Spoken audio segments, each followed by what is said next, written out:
Okie dokie. We want to create the equation of a line. Sometimes we don't have the y-intercept. Let's just start here with what we do have, right? So in this first one, right here, a, well, we do have the slope, and we have some random point. We have the slope plus some point. Unfortunately, that point's not the y-intercept, right? If it was the y-intercept, then our job would kind of already be done. Some point. Okay, what should I do then with this information, or what can I do, folks, for this first one? Yeah, so what we could do is figure out a table or use our equation, and we can actually see how they're actually going to be more or less the same thing. So let's take a look at the equation, and then I also want to take a look at the table, because the table would also work. It would just take a little bit more time, but that's okay. So let's remember the method with our equation was to first remember what our general equation form is going to be, and then plug in what we know. So remember, the slope here, that's going to be m. 15 is our certain x value in this scenario, and the 12 is the y. And so if I just plug everything in that I know, y is 12, m is 3, and x is 15. And we want to figure out what b is. At this point, we can just solve this in here. So let's see, it'll be 12 equals 45 plus b, and we'll just subtract 45, and then we'll get negative 33 for b. Yeah, so our equation should be, well, 3x, because remember our slope we already have, minus 33. We could also use the table here, because let's just think about it this way, and there's nothing wrong with using the table because it will still work, right? We need to eventually figure out the y-intercept, which we don't know. Oops, why did that happen? And I know that down here, when I plug in 15 for x, I get 12. And so what we're doing here is we're actually doing the exact same thing. So here's the thing. If I want to go back from 15, 12 out to x equals 0, how many times do I need to go backwards? Or how many steps do I need to take? Yeah, so if I need to go back from 15 to 0, I need to go back 15. And we know that, let's see, so I'll go back, I need to go back 15 steps. But when I go back just one step, that would be saying, well, let's see, going forward by 1, I have to add 3. So going backwards by 1, I have to subtract 3. Okay, but if I'm actually going back 15 times, how would I figure out the total difference in y if I went back 15 times and each one is 3? Yeah, if I'm going each step backwards in the x direction is 3, subtracting 3 in the y, then if I do 15 steps, I would have to do that minus 3 times 15. So minus 3 times 15, which would be minus 45.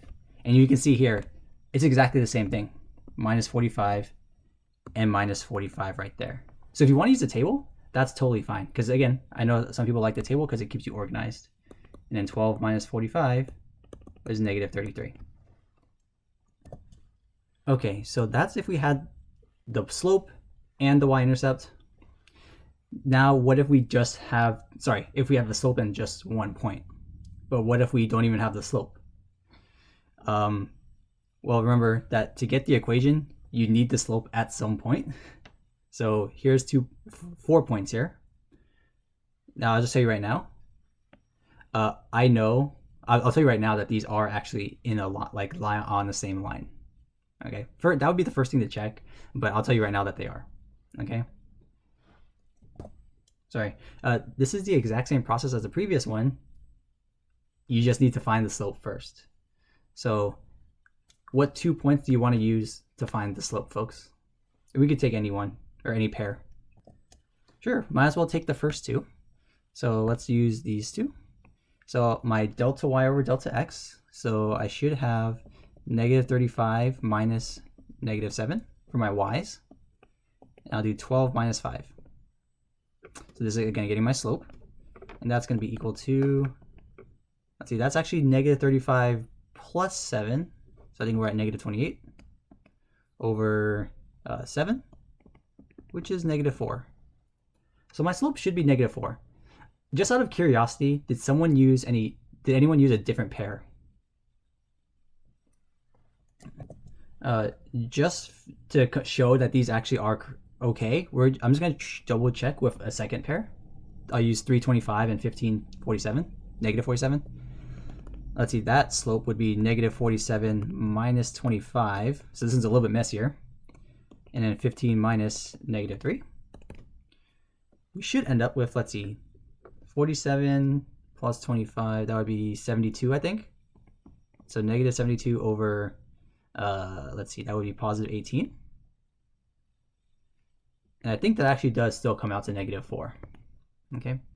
So assuming that I gave you the right problem, where all 4 of these points do actually lie on the same line, it shouldn't matter what 2 points you used, your slope should be exactly the same. Alrighty. And then we're basically back to where we started in the previous problem. Now we have the slope, either one of those is -4, and then we just need to throw in one of the points. So we could throw in any point just for the heck of it. I'm going to choose this one, 3,25, -3,25. Let me separate this. So I'll use -3,25, and remember our slope equals -4. And so our equation, scooch this down, it'll be 25, y equals mx plus b. 25 is equal to -4 times -3, plus our y-intercept, whatever it is. 25 equals 12 plus b, and we'll subtract 12. And hopefully you got a y-intercept of 13. And so our equation, combining this and this, our equation should be y equals -4x plus 13. Right? So we could find our equation whether we have just a bunch of random points, like in scenario B here, or if you had the slope and some random point.